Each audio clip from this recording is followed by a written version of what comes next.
Olá, turma, tudo bem? Aqui é a professora Vânia de História.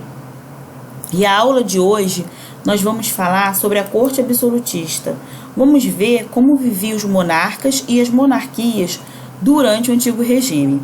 Como nós já vimos, a formação dos estados nacionais modernos trouxeram várias mudanças, tanto políticas como sociais, para as nações absolutistas. No âmbito das mudanças políticas, nós podemos destacar a centralização do poder, a centralização da economia, a adoção de uma nova forma de cobrança de impostos, a criação e a cunhagem de uma moeda única que vai circular em âmbito nacional. E essas mudanças também vão resultar num novo modelo de vida para a nobreza e para os ricos burgueses que viviam em torno do monarca. Essas pessoas vão formar a corte absolutista. E é sobre ela que nós vamos ver.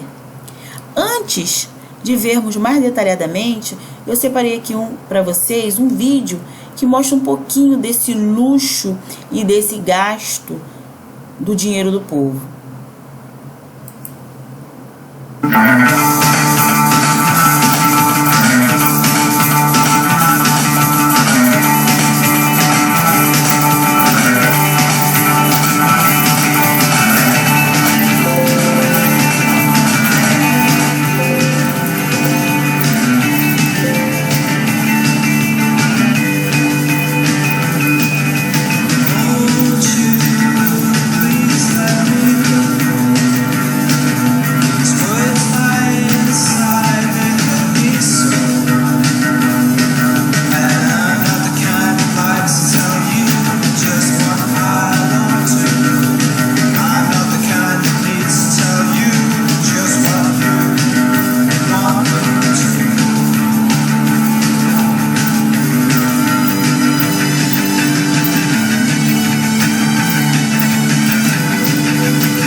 Gente, esse trecho desse filme, aliás, esse filme, ele fala sobre a vida e a luxúria de Maria Antonieta, a rainha que vai acabar sendo enforcada durante a Revolução Francesa. Mas o que eu quero destacar para vocês aqui no trecho desse filme, desse vídeo, é o gasto que vivia a corte. Como eles gastavam dinheiro público, como eles gastavam com supérfluo, com bebidas, com banquetes, com festas, com roupas luxuosas, uma mais luxuosa que a outra. A França, ela foi o exemplo de ela foi o maior exemplo do absolutismo monárquico. O rei Luís XIV, ele foi exemplo de um rei absolutista. Ele ficou conhecido como Rei Sol. Ele ficou conhecido como Rei Sol e ele falava: a França sou eu. O seu nome nunca poderá ser pronunciado sem respeito e sem evocar a imagem de uma época eternamente memorável, Voltaire. Então, a França, Luís XIV e toda essa luxúria que envolvia a corte naquela época marcaram aí o absolutismo. Na corte de Luís XIV, a maior parte dos nobres vivia uma vida de ócio, isto é, sem trabalho ou projetos a serem desenvolvidos. Eles não faziam nada, só aproveitavam. Muitas vezes sobreviviam dos presentes e favores do monarca, e a ele deviam respeito e lealdade. Dessa forma, essa sociedade foi desenvolvendo uma espécie de teatro das relações, em que o mais importante era ser visto na corte usando roupas, perucas, maquiagens exageradas, enquanto se gesticulava de maneira quase ensaiada. Era uma sociedade na qual o essencial era acompanhar e admirar o cotidiano do monarca, observá-lo na hora das refeições, na hora de dormir ou nos momentos da caminhada pelos jardins. Aliás, mais do que essencial. Era uma honra poder participar desses momentos. Tudo que envolvia o monarca existia uma liturgia, existia um ritual, existia e exigia uma honra. Se os súditos chegassem dentro do salão ali de Versalhes, que foi um palácio mais chique e mais luxuoso que foi construído na França naquele período, e significava um símbolo de poder da monarquia absolutista, chegou no Palácio de Versalhes, olhou a foto, olhou a imagem, o quadro do monarca, eles tinham que prestar reverência até mesmo para o quadro. Tudo era reverenciado. As refeições eram ensaiadas, pareciam verdadeiras encenações, com audiências. Tudo da vida do rei, tudo na vida cotidiana do rei era sinônimo de veneração. Em contrapartida, o rei, ou seja, o monarca, ele planejava todos os seus atos, os mais simples gestos. Ele planejava e ensaiava. E vai ser durante essa sociedade, durante o antigo regime, que vai surgir o mercantilismo. Nós vamos ver aqui que a intervenção das monarquias absolutistas na área econômica de seus estados apontou para outros interesses dos reis, os políticos. Ao procurarem estruturar a economia e a expansão do comércio, os reis buscavam aumentar suas reservas financeiras que lhe possibilitassem organizar esquadras e melhorar seu exército, tornando-se governos fortes e temido por todo o mundo. Nós temos aqui o esquema de como funcionava o mercantilismo. Nós tínhamos um Estado absolutista que tinha o apoio da burguesia e sustentava os nobres e pagava em rendas.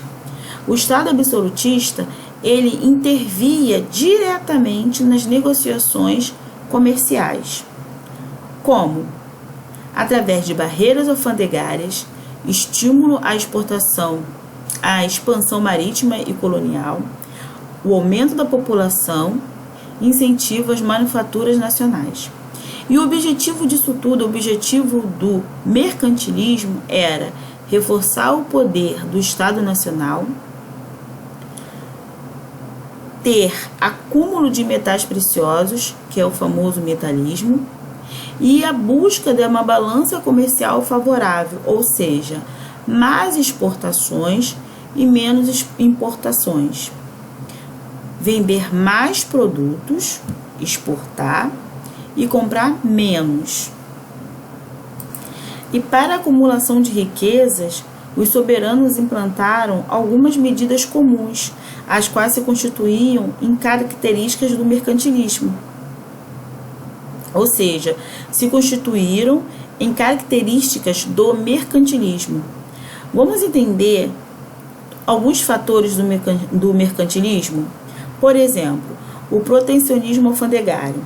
Como o nome mesmo já fala, é a proteção da alfândega. O que eles faziam? Eles adotavam medidas que procuravam evitar ou até mesmo proibir a importação de bens de consumo, protegendo assim a indústria nacional. Ou seja, era proibido se comprar de outros países, por exemplo, da Inglaterra, da Holanda, produtos de bens de consumo. O melhor era consumir todos os produtos nacionais. E como eles faziam isso? Aumentando o preço dos produtos exportados. Então, vamos dar o exemplo de uma carruagem. Se uma carruagem dentro do país custava X, uma exportada custaria 3 vezes o mesmo valor. Então, era melhor comprar um produto nacional. Isso era uma forma clássica do Estado intervir na economia.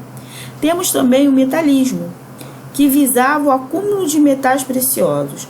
Como nós vimos anteriormente, nações absolutistas como Portugal e Espanha, eles visavam muito o metalismo e acabaram esvaziando seus cofres, comprando produtos industrializados e manufaturados da Inglaterra, da França e da Holanda.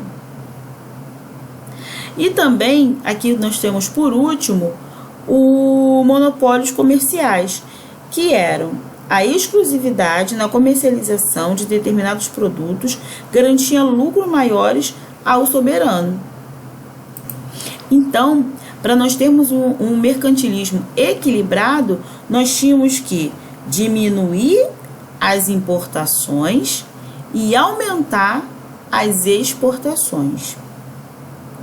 Tinha que entrar ouro, tinha que entrar prata no Estado, tinha que entrar capital estrangeiro no Estado, para o Estado ser um Estado forte. E para isso, o monarca, ele protegia e ele intervia nas negociações. Essas estratégias políticas e econômicas adotadas pelos governos da época foram difundidas pela Europa com a formação dos estados absolutos. Contudo, é importante destacar que elas apresentavam variações específicas de um estado para o outro, de época para época, e não eram transmitidas por um manual de política mercantilista, mesmo porque elas não se configuravam dessa forma. Essa prática, observada na economia da Idade Moderna, foram identificadas assim como um conjunto de medidas apenas mais tarde, por estudiosos no século XIX. Ou seja, gente, eles faziam porque era normal fazer, mas eles não tinham aquela noção que nós somos mercantilistas, nós vamos desenvolver a forma mercantilista. Não, eles faziam porque na época, porque no governo deles, aquilo era normal, aquilo era o certo a ser feito.